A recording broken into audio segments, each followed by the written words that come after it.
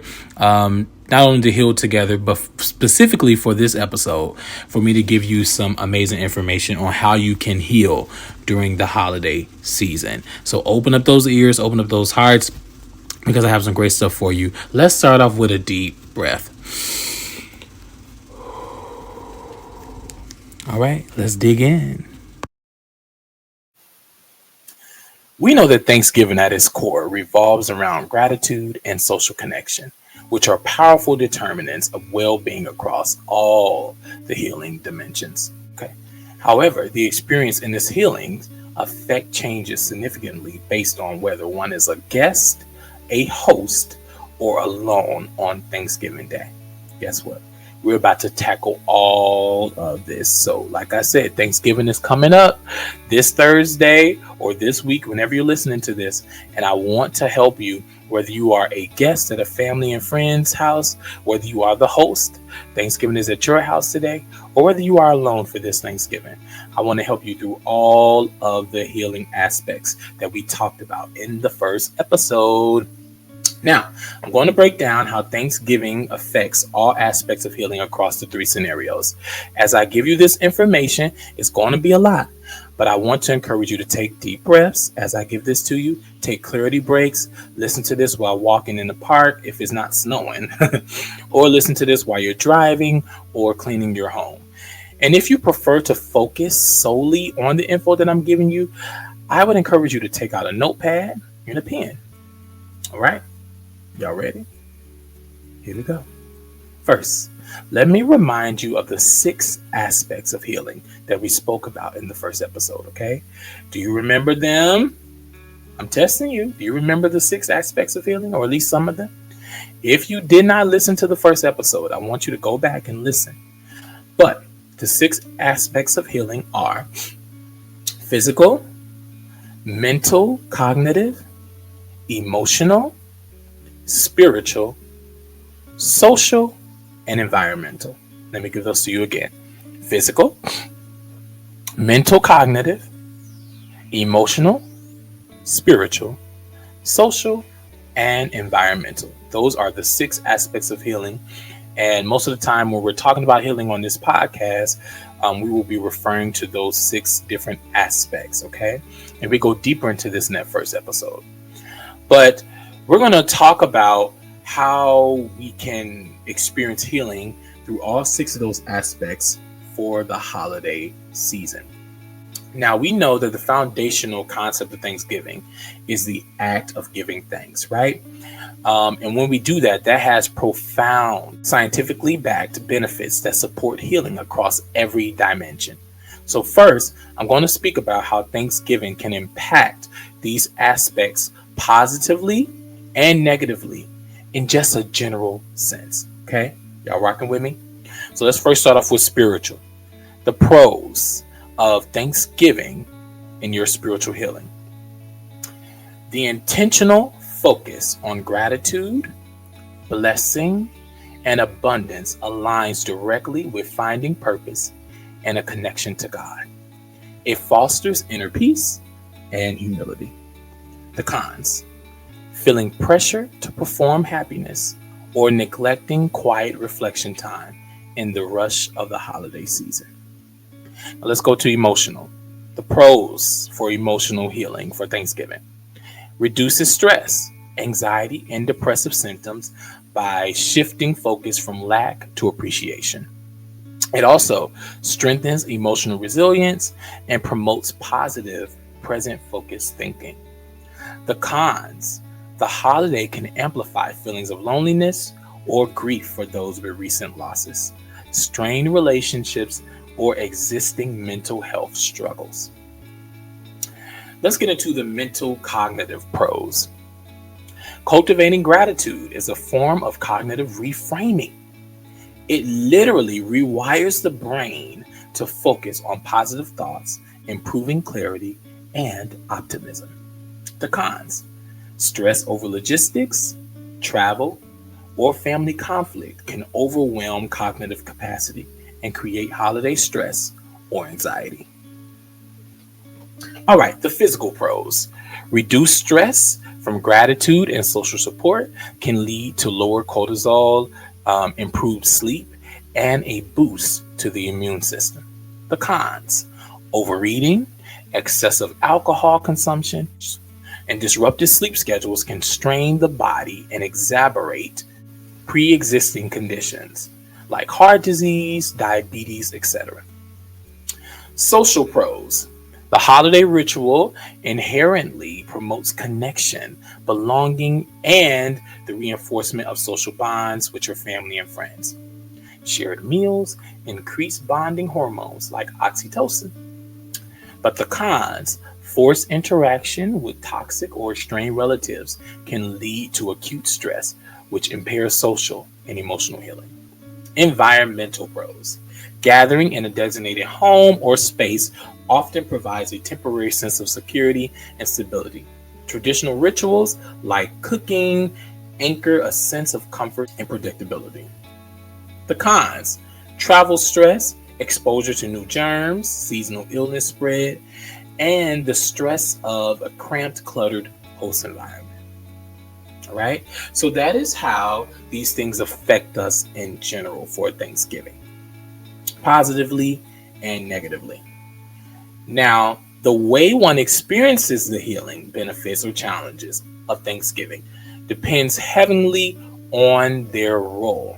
So we are going to explore these three different roles, whether you are a guest, a host, or a loan for Thanksgiving. We're going to start off with a guest. So if you are a guest this year at a friend's or a family member's home, I want you to really listen up. Being a guest generally offers the maximum potential for receiving support with minimum stress. The primary focus for the guest is managing external pressure and maximizing social connection while honoring personal boundaries. So let's get into it. Let's get into the physical aspect for the guests. I'm going to give you the pros, the cons, and then I'm going to give you a strategy of how you can practice healthy healing within this aspect for Thanksgiving. Y'all ready? All right, physical. The pros: you can focus entirely on enjoying food and company, and it avoids the physical exhaustion of preparing and cleaning a major meal, and can focus on body awareness, like being mindful about your eating choices. The cons: potential exposure to seasonal viruses like the flu, RSV, and then you have the lack of control over the menu, especially if you have dietary restrictions. Also, we have the overconsumption pressure.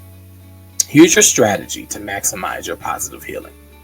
Hydrate and move. Consciously drink water between servings of food and alcohol. Offer to take a post-meal walk, a digestive stroll. And if you don't have any family members that want to walk with you or stroll with you, you can do it alone. To kind of, get that food moving, to get that digestion flowing. This will maintain body awareness and it will combat lethargy. Now, social for the guests. Pros: maximum opportunity for connection and belonging with low relational pressure and less responsibility. This position can also strengthen your social support network by being present. The cons: navigating toxic or challenging family dynamics, conflict, criticism, old wounds, and feeling like a burden if you need special accommodations. Here's your strategy. Plan your safe zone. Predetermine 2 to 3 people you genuinely enjoy and spend the majority of your time with them. This will guarantee positive supportive interaction and minimize exposure to toxic relations. And so if you know that auntie, that uncle, that cousin that always bring up mess that you don't really get along with is going to be there, when you get there, speak to them, be nice, hug, whatever you need to do. But then after that, identify those 2 to 3 favorite cousins, sister, brother, auntie, uncle that you're going to sit with for the remaining of the night so that you won't be exposed to those unhealthy habits.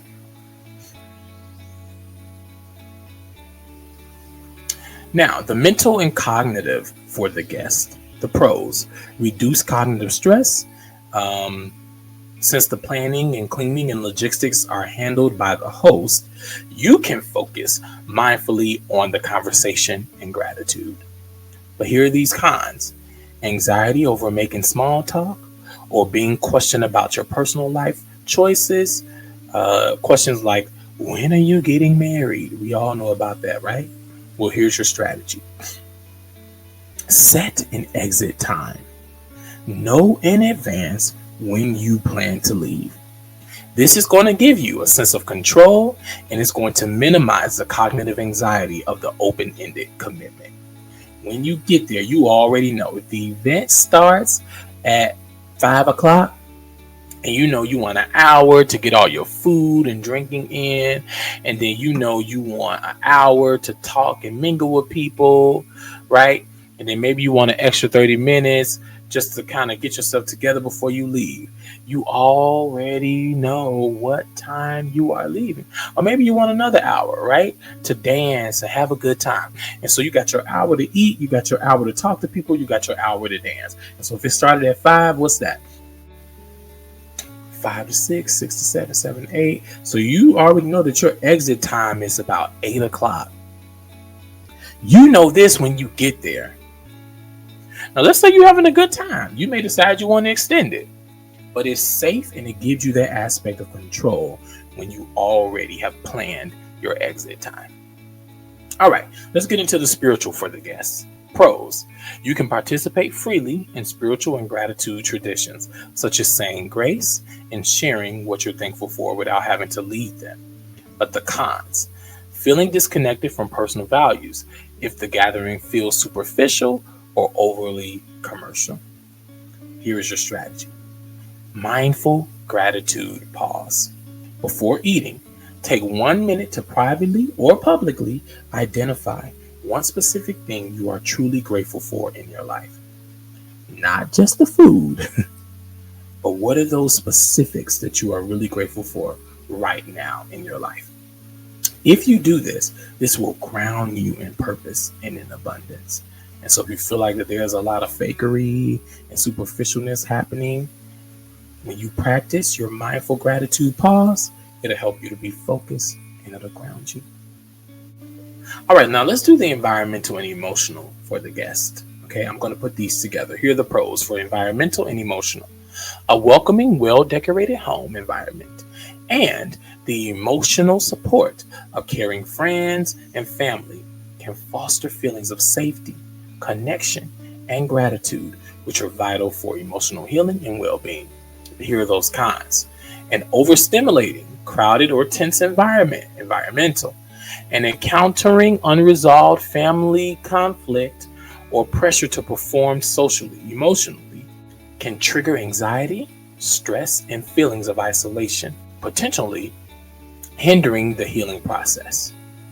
Here's your strategy.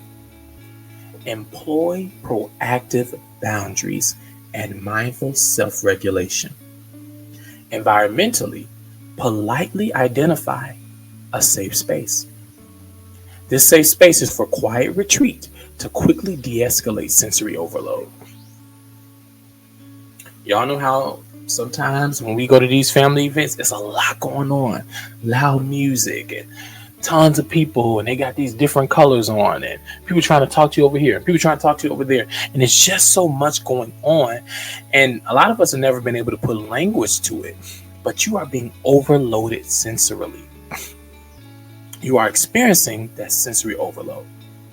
And so, when you identify a safe space for you to retreat quietly, that will ensure your nervous system can reset when needed. Also, I want you to bring a sensory buffer kit. Now, I know that may sound like a lot, but I'm going to explain to you what a sensory buffer kit is. First, earplugs. Earplugs are not super noticeable. You can get some that are the color of your skin tone, or you can get them any color, but they're not super noticeable. Okay, so you can get you some earplugs, or you can even get you some noise canceling headphones. And maybe that's not something that you will want to put on in front of people, but maybe if you find you a safe space to retreat to, you can put on those headphones to make sure that it's really quiet for those moments that you're trying to reset. So you have your earplugs or your noise canceling headphones. Then you could also bring, for your sensory buffer kit, a favorite scarf or a favorite sweater. This is just simply for your comfort. It will remind you of home and it will make you feel comfortable and safe.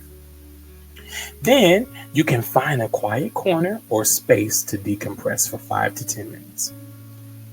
All right? This can be in the house, this can be outside of the house. You can take a car break. Maybe you need to go and sit in your car. People don't have to know what you're doing. It could be as simple as, hey guys, I'll be right back. I'm just going to go to my car. I have to get something. They don't know you were in the car taking deep breaths, maybe listening to some music, maybe praying, or just sitting in silence, meditating. So it can kind of help you to reset from that sensory overload. You could take a porch break, stand on the porch. You can even take a walk break, walk around the neighborhood, walk to the gas station. You can even drive, right? Maybe even a basement break, like I said earlier, just another room in the house where nobody is at, if you feel comfortable enough to do that. Now, emotionally, pre-plan a way to shift conversations away from triggering topics to maintain control and avoid unnecessary stress. This will effectively insulate your emotional state. You can also use the gray rock technique. What is the gray rock technique? I'm going to tell you. When confronted with probing or critical family members, respond with emotionally neutral, boring answers like, that's interesting, or or okay, or I'm focusing on my job right now, or I'll think about that later. When you use that, this protects your emotional balance. It helps you not to get super invested in the probing things that these family members are trying to bring your way. Now, that is for the people who just really want to protect their emotional balance. And then there are some of you who maybe want to set boundaries with your family. I'm going to give you some statements that you can use to set boundaries. You ready? Here we go. I appreciate your concern, but this is my decision. I respect your values and beliefs, but I do not share them. I will no longer be the middle person in family arguments. Commenting on my weight is not appropriate. You need to stop. Any rude comments about my lifestyle will result in this conversation ending. I understand that you are frustrated, but I don't want to participate in family gossip. I expect my partner to be treated with respect, or we won't come over anymore. Please stop asking when we will have a kid. It's putting a lot of pressure on our relationship. And these are straightforward, direct, but simple statements that you can use to set boundaries with your family. Now, I know what some of y'all are thinking. Ooh, I don't know, because if I say that to my family, it may start something. But you will be shocked, because these are neutral statements. I think it's not necessarily what you're saying, but it's how you say it. And so as you heard, I was very intentional with my tone, right? And so if somebody keep on asking you, when y'all gonna have kids? And why I ain't seen no baby? And I need some grandbabies. And if you respond with, please stop asking when we will have children. It's a lot of pressure on our relationship. You'll be shocked, Somebody may respect that. Your family may respect that. And they may be able to see it from a different lens rather than kind of being selfish and, you know, self pleasuring focused on them wanting you all to have kids.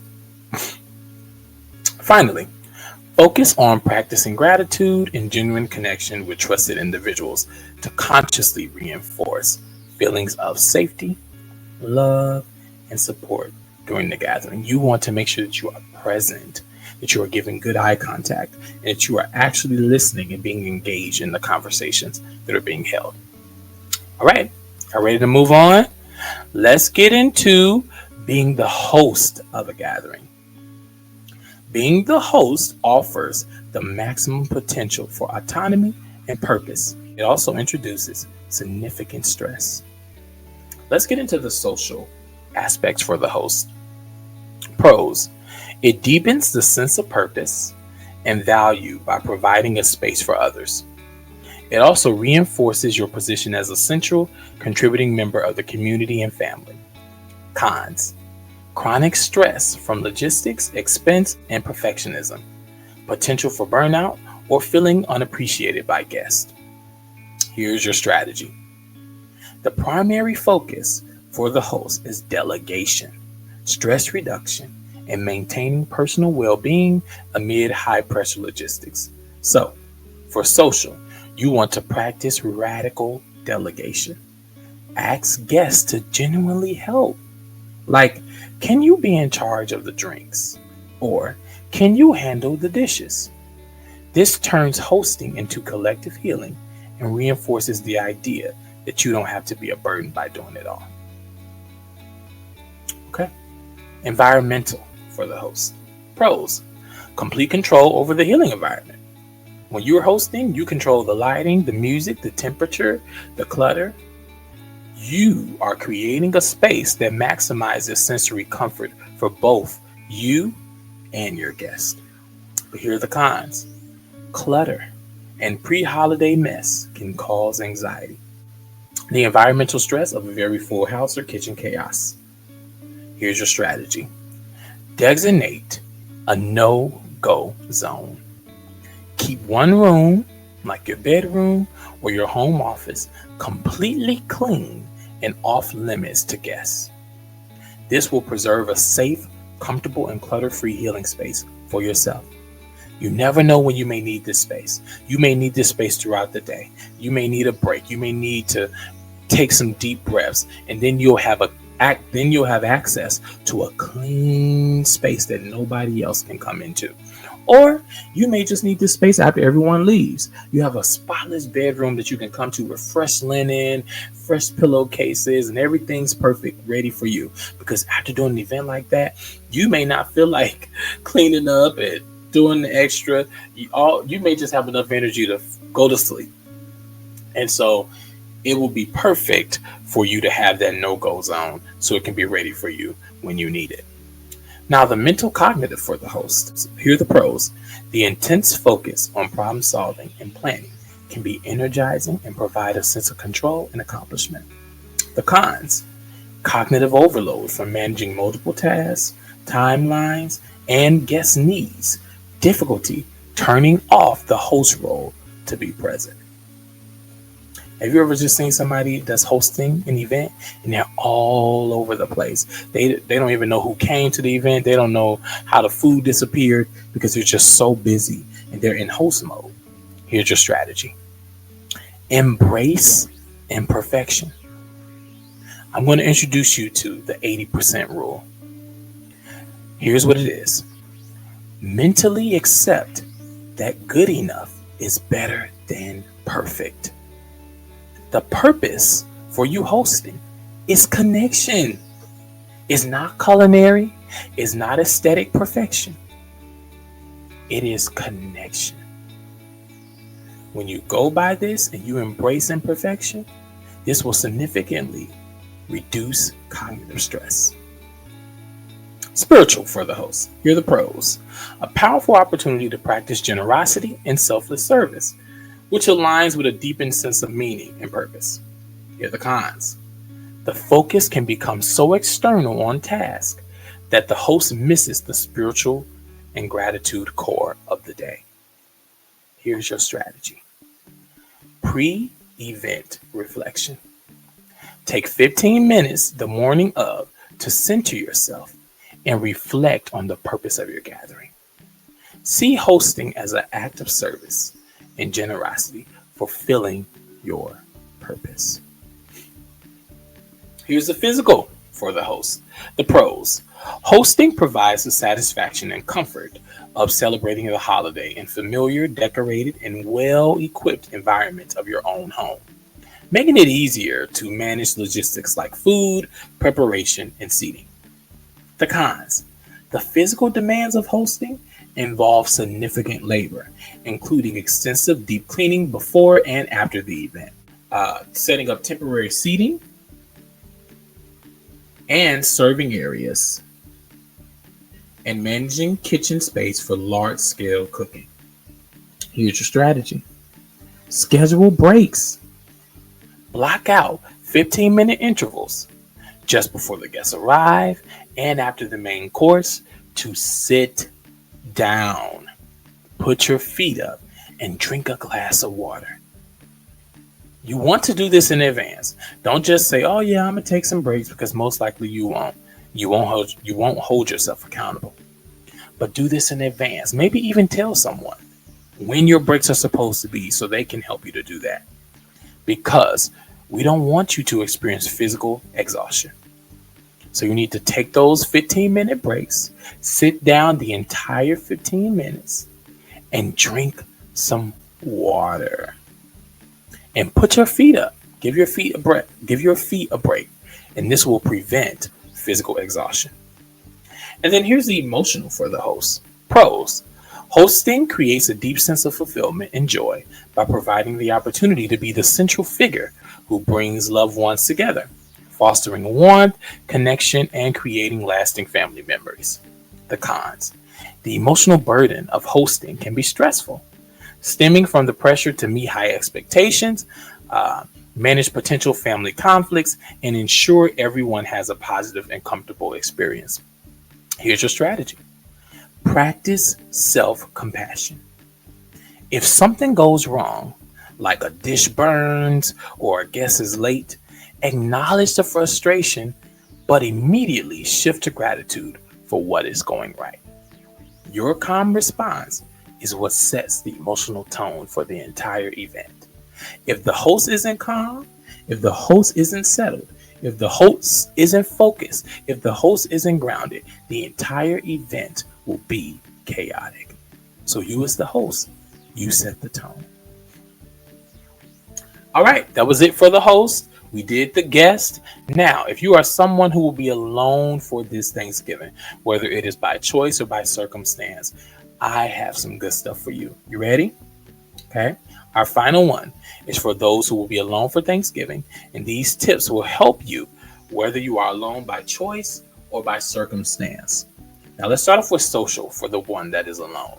The pros: zero exposure to toxic relationships or conflict. It allows you to experience social healing from past wounds to continue undisturbed. The cons: intensified feelings of isolation, loneliness, and sadness, which blocks stress regulation and psychological well-being. Here's your strategy. The primary focus for those alone is intentionally choosing joy and purpose and combating the sense of isolation amplified by the holiday. Schedule connection. Plan video or phone calls with friends and family in advance. Seeing and hearing a loved one intentionally scheduled minimizes the feeling of random isolation. Listen, those moments of isolation are going to try to creep up on you. But when you schedule in advance a virtual meetup or call with your friends and family, it helps you not to even notice that happened. It helps you to not even notice isolation. It helps you to not even acknowledge those feelings of being alone. You could even consider having a virtual meal together. Now, emotionally, for the person that's alone, the pros: freedom to process feelings authentically without pressure to be on or happy. Perfect time for self-care, journaling, meditation, spa, etc. The cons. Loneliness can be compounded by external societal emphasis on togetherness, lending to a deeper sense of brokenness. Here's your strategy. Acknowledge and validate. Allow yourself 30 minutes to feel any sadness, disappointment, or loneliness without judgment. Then commit to pivoting to an activity that brings you joy or comfort. For the physical, pros: full control over nutrition, exercise, and sleep.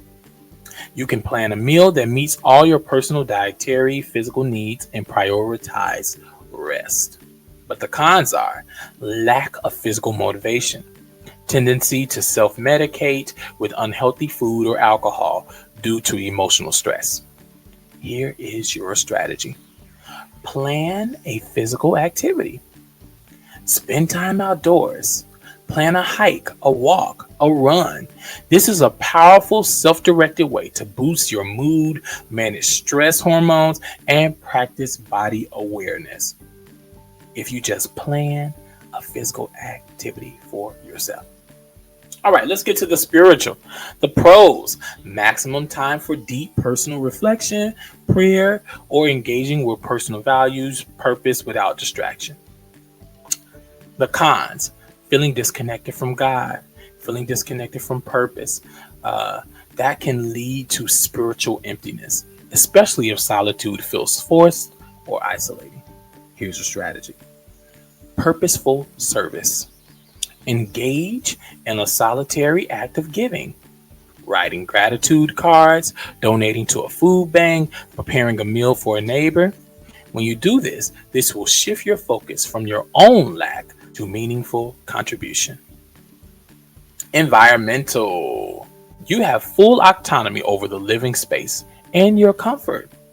You can create a quiet atmosphere, a cozy atmosphere, a safe environment. And you can intentionally engage with nature. You can take a long walk if you want to. The cons: environmental factors like housing instability or lack of access to safe parks are not buffered by a supporting gathering. But here's your strategy. Create your perfect space. Intentionally turn your living space into a healing environment. Light candles, play your favorite music, bring in nature, buy yourself some flowers or buy yourself a plant. Wear your most comfortable clothing, get a bean bag, build a fort, have your own movie theater space, pop some popcorn, make it fun. Make it fun. You can order these things in advance. Go on Amazon and order you some things to kind of make it feel like you're in a movie theater or you're in your own special space. Make your space feel like a sanctuary. And if you don't have stability with your living situation, connect with people in advance. If you know some friends are going out of town, offer to dog sit, offer to house sit, offer to clean their house.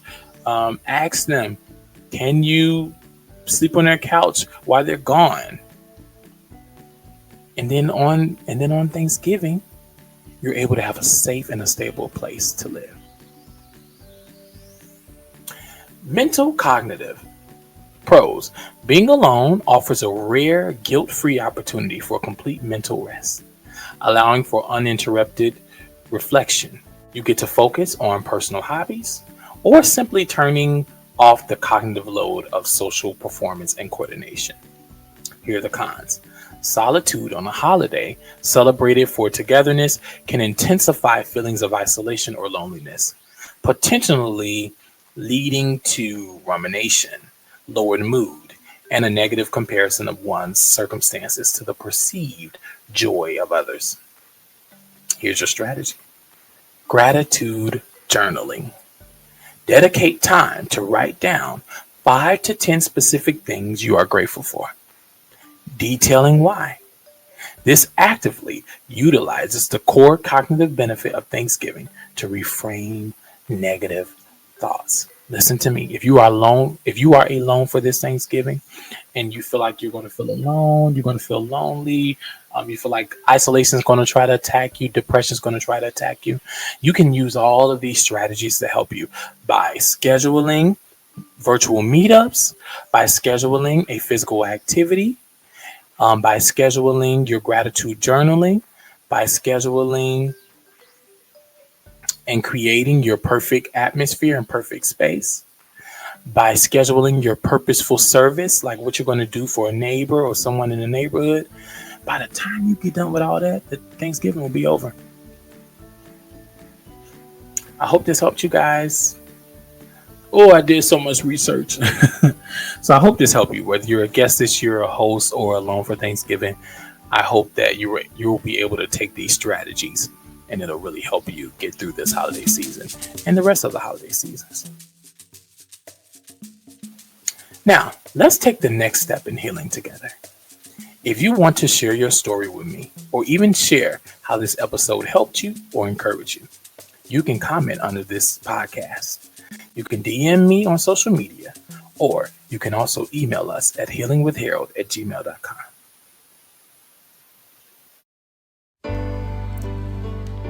What does Thanksgiving mean to me? It means a time with family, being able to relax. I love watching football around that time. My college plays down in New Orleans during that weekend. And it's always an enjoyable thing to see and just be a part of. But most of all, I just love resting. And you get lost in the days. Like, it starts off with Thanksgiving on that Thursday, and then you just rest and you veg out. But you really spending time with family is what's the best thing for me. I am looking forward to starting a new tradition. I just recently had a son with my wife back in March, and so this is going to be his first Thanksgiving. And another thing that we do is we always switch off because my wife is from LA, so we always switch off the holidays. And this year we're going to be in Chicago, so we're able to start our own tradition, start off something new. I'm just so excited to see what we come up with. Like, it might be going to a pumpkin patch, or just staying in the house and figuring out what we can do together, or just like watching a certain movie, like a Charlie Brown movie. But like thinking about ideas of what tradition I could start with my family. So what I'm looking forward to this Thanksgiving, what I want on my plate, I really don't need a lot. I'll take everything, but I don't need a lot. I always look forward to the mac and cheese. The mac and cheese makes your Thanksgiving meal. If it's not a good mac and cheese, Thanksgiving is over. We just gonna wait till next year. So I'm just saying. And then there's this new thing that's not even new. I've been doing it for years. But thing I like to do, adding sweet potatoes to my mac and cheese. You gotta eat it together. If you don't eat it together, you're missing out on life. So that mac and sweets, that combination, sweet and savory in your mouth, it's amazing. It changes lives. I have been changed, and I will never go back. Promise you I won't. But then, I don't need a turkey. I don't need a turkey. I just need ham and some greens, and then some rolls, some good buttered rolls. That's all I look forward to for a Thanksgiving meal. And I could eat that for 3 or 4 days. I love the leftovers. The leftovers might be the best part. So that's my favorite part. Plans wise, I'm not doing nothing. Maybe do a little bit Black Friday shopping or something, or Saturday, but I plan on doing nothing. So that's the goal. What home means to me, it's a two-parter right now. The first part is I think about my parents' house I grew up in, and it feels like peace and safety. I just feel the warmness of walking in, of just memories of being there and being with family. I can even connect my grandparents' house out in Cleveland, how the cousins and I come together in that basement. It seems cold, but when you have all your cousins there and you just have your imagination and you just have a few things to go off of, you enjoy it, and it's just peaceful and it's relaxing. So I always think about that. And then the second part, like I said, I'm starting a new family. My wife and I, my son, and just thinking about him and just even her. Like when I come home from a long day and my son hasn't seen me for a while, and when he recognized who's walking in the door, that smile that he gives just takes all the troubles, all the stuff I was going through that day away. So his smile is just, it's just so much to me, and it makes my day knowing that I make his day. And so that's where my home is. When I look at my family, when I think about them throughout the day, and then when I actually see my son's face, and that smile just really tells me that I'm home. You stay tuned till the end. To all my people who didn't stay tuned to the end, nah. But you stay tuned. I appreciate you. And I want to give a huge shout out to Josiah, Tatum, Harlah, Eric. Those are the people whose voices you heard throughout this episode, telling you about what they're thankful for and their Thanksgiving experience.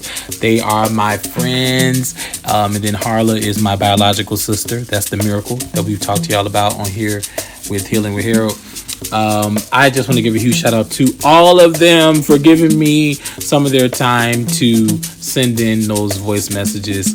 I hope you enjoyed them, because I did, and I just thought it was so cool and amazing. So yeah, thank you guys. I love you all. And I also want to give a shout out to Joseph.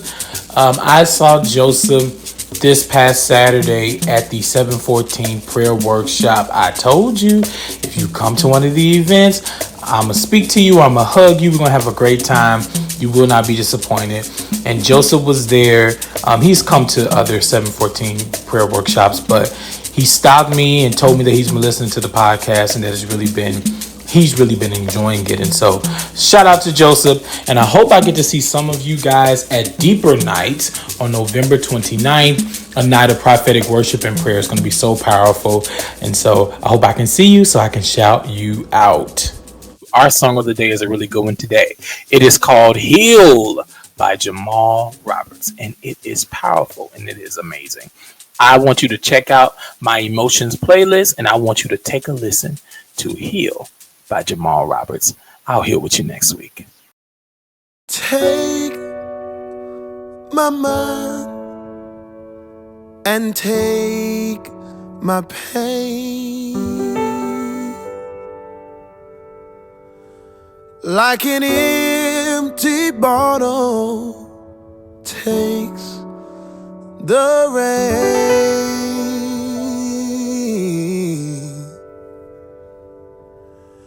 and heal, heal, heal, heal, heal.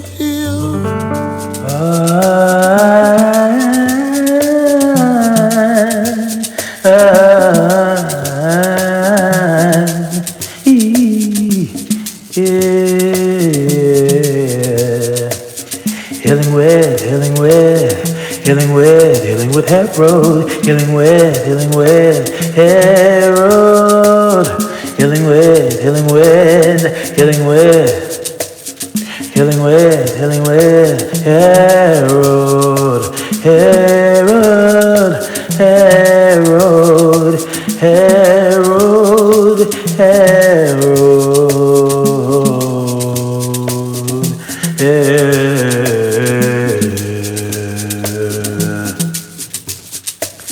No matter how uncomfortable, no matter how difficult, let's do it together.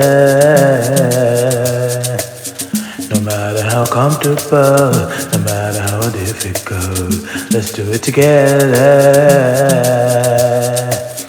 No matter how uncomfortable, no matter how difficult, let's do it together.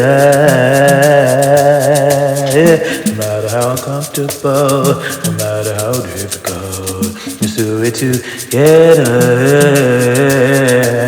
Healing with, yeah, healing with, yeah, healing with, oh, healing with Harold, Harold, Harold.